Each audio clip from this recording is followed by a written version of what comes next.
तो hello friends, welcome on my YouTube channel study with निश।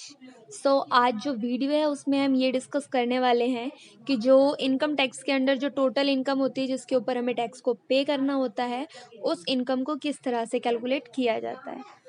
इससे पहले हम अपना पार्ट फर्स्ट, सेकंड, थर्ड बिल्कुल कवर अप कर चुके हैं, जिसमें हमने इनकम टैक्स के मीनिंग के बारे में, उसके फीचर्स के बारे में और उसकी हिस्ट्री के बारे में पढ़ा था। अगर आपने उन वीडियो को अभी तक नहीं देखा है तो मैं उन वीडियो का जो लिंक है वो डिस्क्रिप्शन बॉक्स में डाल दूंगी, आप वहाँ से जाके बिल्कुल उस वीडियो को चेक कर सकते हैं। अब इस वीडियो में हम ये जानेंगे कि जो टोटल इनकम होती है वो किस तरह से कैलकुलेट होती है, क्योंकि हमारी टोटल इनकम के ऊपर ही हमें मेनली क्या करना होता है, टैक्स को पे करना होता है। तो चलिए बिना टाइम वेस्ट करे जानते हैं कि टोटल इनकम कैसे कैलकुलेट होती है।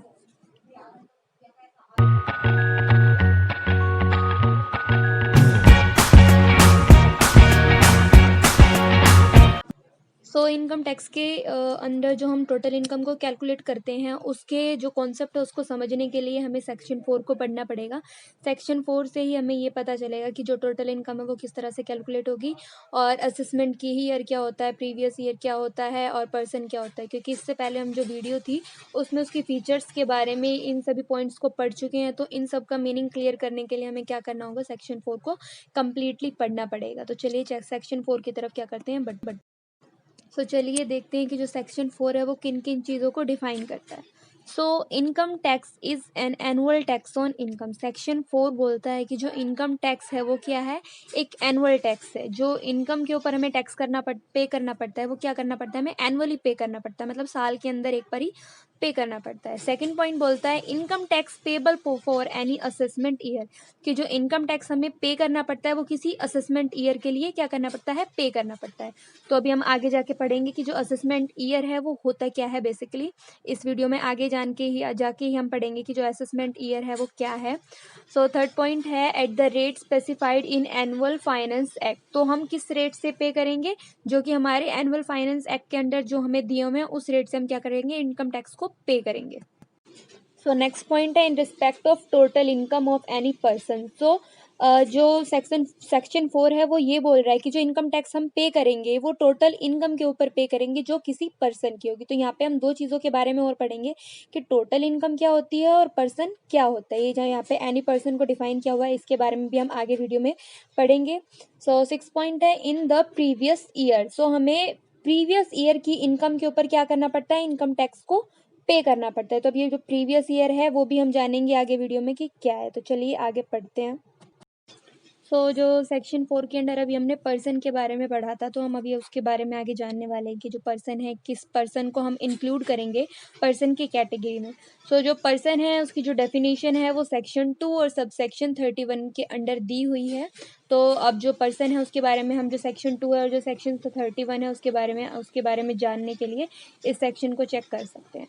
तो चलिए पर्सन में हम किस किस को इंक्लूड करते हैं वो देखते हैं। पर्सन में सबसे पहले जिसे इंक्लूड किया जाता है वो है कोई भी इंडिविजुअल। इंडिविजुअल क्या होता है, इंडिविजुअल होता है कोई भी नेचुरल पर्सन, कोई भी ह्यूमन बीइंग। इंडिविजुअल अगर कहीं पे भी दिखता है आपको तो हम उसे पर्सन की कैटेगरी में इंक्लूड करेंगे।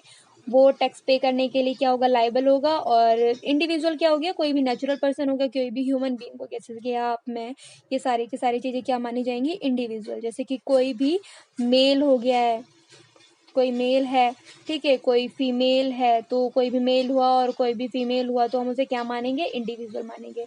इसी तरीके से अगर हमारा कोई भी मेजर हुआ और अगर कोई भी माइनर हुआ, कोई चाइल्ड हुआ, कोई ल्यूनेटिक हो गया और कोई ट्रांसजेंडर हो गया, तो उसको भी हम इंडिविजुअल की कैटेगरी में क्या करेंगे, इंक्लूड करेंगे। पर्सन की जो मैंने जो अभी पर्सन के बारे में पढ़ा उसके अंदर हम किन किन को इंक्लूड करेंगे, इंडिविजुअल को इंक्लूड करेंगे। पर्सन की जो डेफिनेशन है उसके अंदर जिसे नेक्स्ट इंक्लूड किया जाता है वो क्या है, हिंदू अनडिवाइडेड फैमिली। HUF भी बोल सकते हैं आप इसे आगे जाके HUF ही बोलेंगे। हिंदू अनडिवाइडेड फैमिली को भी क्या किया जाता है, इसमें पर्सन की कैटेगरी में इंक्लूड किया जाता है। हिंदू अनडिवाइडेड फैमिली होने के लिए क्या होनी चाहिए, मैरिज एग्जिस्ट करनी चाहिए, कोई जॉइंट फैमिली होनी चाहिए और उनका पैन कार्ड होना चाहिए। तो हिंदू अनडिवाइडेड फैमिली को भी पर्सन की कैटेगरी में इंक्लूड किया जाता है। नेक्स्ट है कंपनी। कंपनी हमारे 2 टाइप्स की होती है, डोमेस्टिक कंपनी और फॉरेन कंपनी। दोनों को ही क्या है, इंडिविजुअल की कैटेगरी में इंक्लूड किया जाता है। तो नेक्स्ट है firm. A firm which is defined under the partnership act. तो जो भी हमारी जो फर्म है, जो पार्टनरशिप एक्ट के अंडर क्या की गई है, डिफाइन की गई है, उसे हम क्या करेंगे, जो पर्सन की जो डेफिनेशन है उसके अंदर इंक्लूड कर लेंगे। सो नेक्स्ट की तरफ बढ़ते हैं। Next is association of person. Association of person, जो अभी हम पर्सन को पढ़ रहे हैं, ये हमारे 7 पर्सन होते हैं। एक तो हमने इंडिविजुअल के बारे में पढ़ा, HUF के बारे में पढ़ा, company, firm, AOP, BOI, local authority और आर्टिफिशियल जुडिशियल पर्सन, यानी हम आगे पढ़ेंगे। सो जब ये इन सब का, सातों का क्या हो जाता है, जब ये एसोसिएशन बना लेते हैं तो उसे हम क्या बोलते हैं, एसोसिएशन ऑफ पर्सन। तो इसे भी हम पर्सन की कैटेगरी में इंक्लूड करते हैं। सो नेक्स्ट है BOI। BOI में और AOP में थोड़ा सा डिफरेंस है।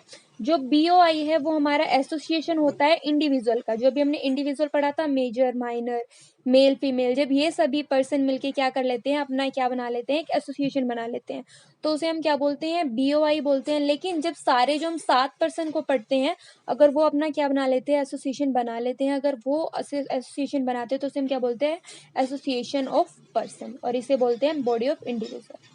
तो जो नेक्स्ट है वो है लोकल अथॉरिटी। लोकल अथॉरिटी में ये हम इंक्लूड करते हैं, म्यूनसिपैलिटी हो गई, कोई भी म्यूनसिपल कॉरपोरेशन हो गई, कोई डिस्ट्रिक्ट बोर्ड हो गए, इस तरीके से हम लोकल अथॉरिटी के अंदर क्या कर लेंगे, इन सारी चीज़ों को इंक्लूड कर लेंगे। तो अब तक हम 6 पर्सन के बारे में पढ़ चुके हैं, individual, HUF, company, firm, AOP और BOI और लोकल अथॉरिटी। सो एक पर्सन और बचता है, वो है आर्टिफिशियल जुडिशियल पर्सन। तो आर्टिफिशियल जुडिशियल पर्सन क्या हो गया, कोई भी यूनिवर्सिटी हो गई, कोई भी आइडल हो गया, कोई भी IIT हो गई, तो इन सारी चीज़ों को हम क्या करेंगे, आर्टिफिशियल जुडिशियल के अंदर इंक्लूड कर लेंगे, और ये भी हमारा क्या माना जाएगा, पर्सन। तो इनको भी क्या करना पड़ता है, इनकम टैक्स को पे करना पड़ता है। सो अभी जो हमने पढ़ा उसमें हमने पर्सन की उसको डेफिनेशन को कंप्लीट कर लिया है। तो सेक्शन 4 में हमने जिस पर्सन के बारे में पढ़ा था कि जो पर्सन होती है उसकी टोटल इनकम के ऊपर से टैक्स पे करना पड़ता है, तो अब पता चल गया है कि कौन से पर्सन की टोटल, किन किन पर्सन को हम इंक्लूड करेंगे। सो सेक्शन 4 का ये पॉइंट आपको क्लियर हो जाना चाहिए बिल्कुल। तो चलिए अब हम जो नेक्स्ट पॉइंट है वो अब हम कवर अप करने वाले हैं, कौन सा, टोटल इनकम का। तो टोटल इनकम की बात करते हैं, क्योंकि जो पर्सन होता है उसे अपनी टोटल इनकम के ऊपर ही क्या करना पड़ता है, टैक्स को पे करना पड़ता है। तो जो टोटल इनकम की जो डेफिनेशन है वो सेक्शन 2 और सबसेक्शन 45 के अंडर इसको दिया हुआ है। तो जो टोटल इनकम है, टोटल इनकम को हम जानेंगे कि जो टोटल इनकम है वो होती क्या है, किस तरीके से कैलकुलेट किया जाता है, और सो चलिए आगे बढ़ते हैं। तो वैसे तो हमारी जो इनकम होती है वो बहुत सारे सोर्सेज से होती है, लेकिन इनकम टैक्स के अंदर जो इनकम होगी वो हम 5 हेड्स की इनकम को लेंगे। मेनली 5 हेड्स की इनकम को ही टोटल इनकम के अंदर इंक्लूड किया जाता है। तो देखिए कौन कौन से 5 हेड है। सबसे पहले इनकम फ्रॉम सैलरी।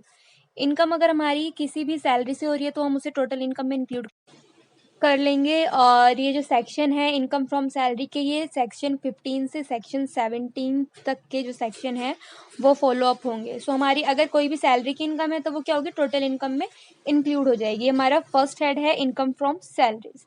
सो जो हमारा सेकंड हेड है वो है इनकम फ्रॉम हाउस प्रॉपर्टी।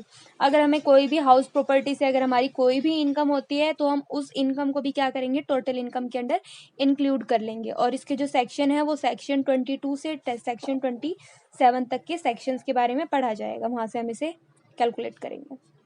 सो जो नेक्स्ट हेड है वो है income from business and profession. अगर हमारे बिजनेस और प्रोफेशन के अगर कोई भी प्रॉफिट्स वगैरह हैं तो उस इनकम को भी हम क्या करेंगे, टोटल इनकम के अंडर इंक्लूड करेंगे। इसके जो सेक्शन है वो है सेक्शन 28 से सेक्शन 44।